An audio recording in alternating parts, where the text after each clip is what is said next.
Tonight we're working on the WRX and I'm really excited because we're switching out the OEM suspension for some coilovers. There's a lot of benefits to switching to coilover suspension, but just to name a few, we're going to get increased handling due to the fact that we're going to get stiffer spring rates and less body roll, and we're also going to have the ability to adjust ride height, so this thing won't be looking like a monster truck anymore. It's going to be looking like a proper track inspired build. So let me show you what we got for suspension.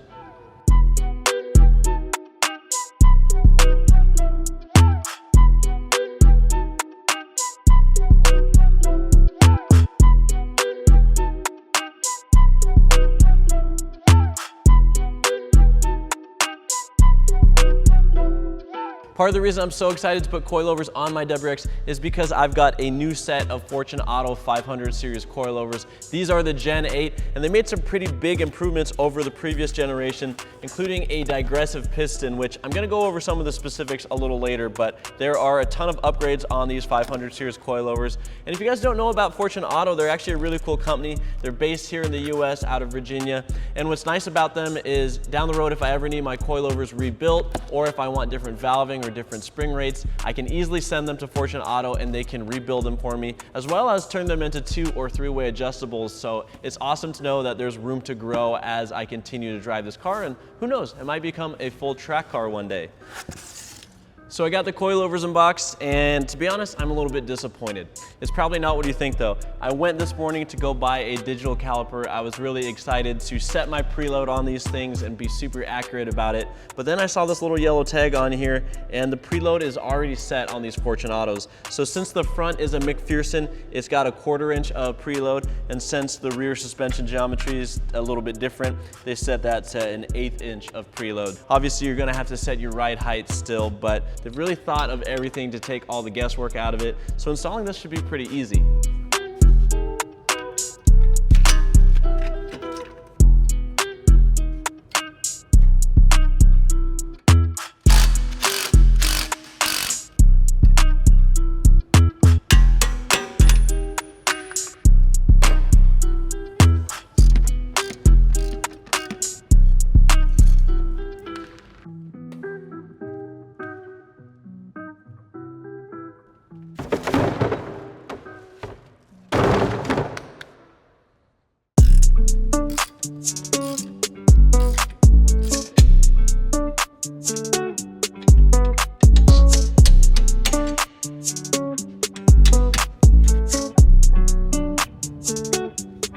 I'm making good progress on the rear suspension, but I'm starting to realize I might have picked the wrong bay to work in tonight. As you can see, I'm backed into this spot, and there's not a whole lot of access to the trunk, so I'm not sure exactly how I'm gonna get those 2 nuts that are holding the rear suspension in, but as you can see, I've got everything else disconnected, so as soon as I get those 2 nuts off, we should be able to remove the rears.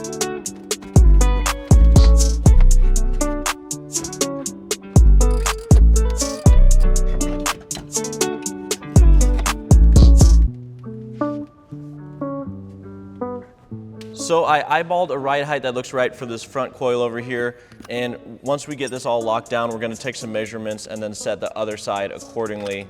Then obviously once we get it in the car, we'll see if it needs to be adjusted higher or lower. So now that I'm happy with this ride height, you can use your provided Allen key to set the locking collar, and then you're pretty much good to go. We're just gonna take some measurements and we'll copy this on the other side.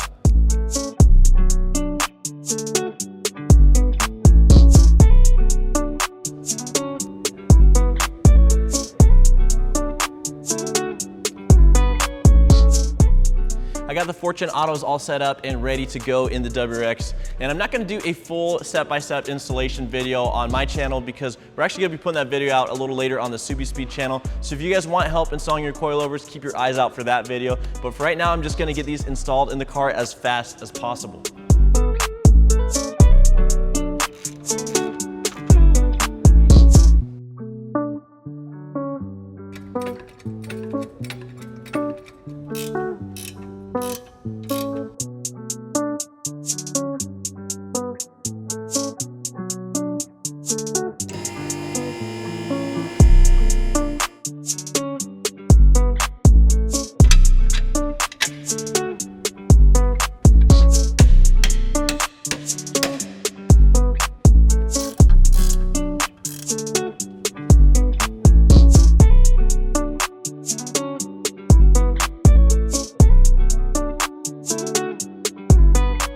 got the Fortune Autos installed on the WRX, but before I put the wheels back on the car to check the ride height, I want to take off these Rally Armor mud flaps. I know a lot of you guys have been telling me in the comments section that the mud flaps have got to go, and I agree. I don't think they're going to fit that track-inspired build that I'm going for, so let's go ahead and get these off, and then we'll see how it all looks when it's on the ground.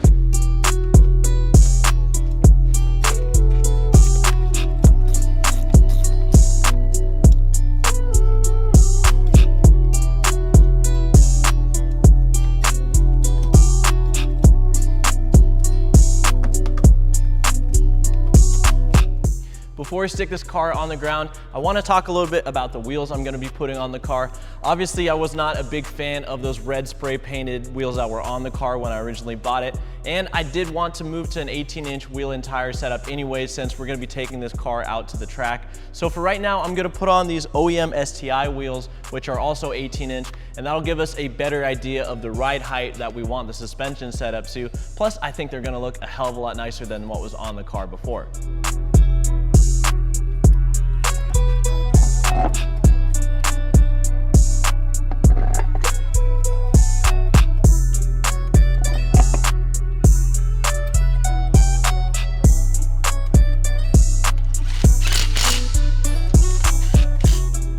I got the WRX back on the ground and I got the ride height all dialed in, so it's the same front and rear. It's about a 2-finger gap. Don't worry, I did take measurements, but yeah, I'm loving the way that this lowered ride height looks. And I wasn't sure how I was gonna feel about the silver wheels on my silver paint, but now that I'm seeing it, I'm absolutely in love.